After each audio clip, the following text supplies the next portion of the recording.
The next big thing is impact investment.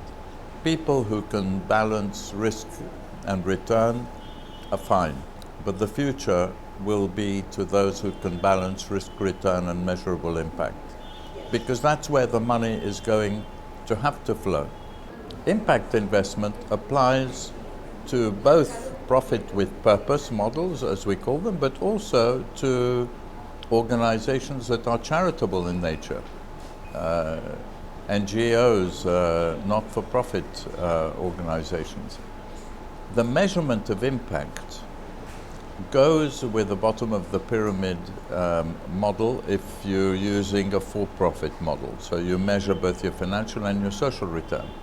In the case of a not-for-profit, it connects that not-for-profit to investors by allowing them to receive a rate of interest that is commensurate with the improvement they've achieved in a social issue. So both of these together comprise impact investment.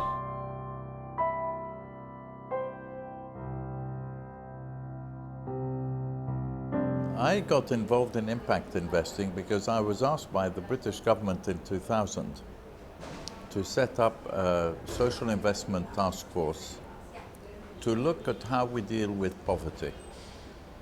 And I had been very conscious of the fact that although in the venture capital world I had been able to help a lot of people from modest backgrounds to become successful, the gap between rich and poor had got bigger and bigger. When I started to work on the task force, I asked myself the question, how is it that we are unable to connect social entrepreneurs to the capital markets when we've been able to connect entrepreneurs who want to make money to the capital markets through venture capital? It should be possible. And that started a 10-year quest, which in 2010 led to the Social Impact Bond, which for the first time connected an improvement in a social outcome, homelessness, prisoner reoffending, dropout rates from school, to a financial return.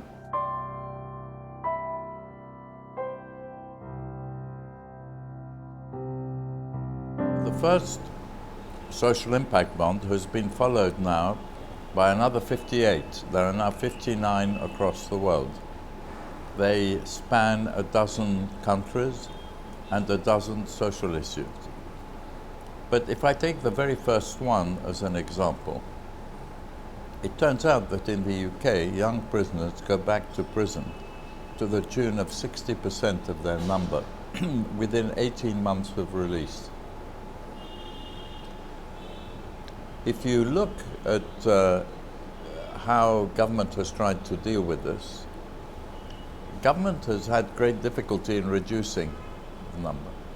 Now all of a sudden, we said we will bring £5 million to fund 3 or 4 not-for-profits working with prisoners. If they manage to achieve less than a 7.5% reduction only over 5 to 7 years, then the money is given away. It doesn't come back to the investors. It's a philanthropic donation. But if we succeed in reducing the rate by 7.5 to 15%, then the government pays back the 5 million and pays an increasing rate of interest that goes from 2 to 13%. Now that particular social impact bond will have rehabilitated several hundred prisoners and paid out 7% interest. The most interesting thing about it is the saving to the government is very considerable from this. What the government is paying out represents only a third to a half of the total saving in the first year only from avoiding taking these young people back into law courts and prison.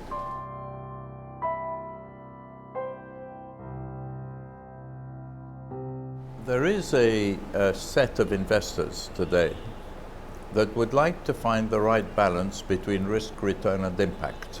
They don't just want to make a financial return. They realize that there's an urgent need to help those left behind and to preserve our environment, because If we don't do that, the prospects for the future, for your generation, are not good, to say the least.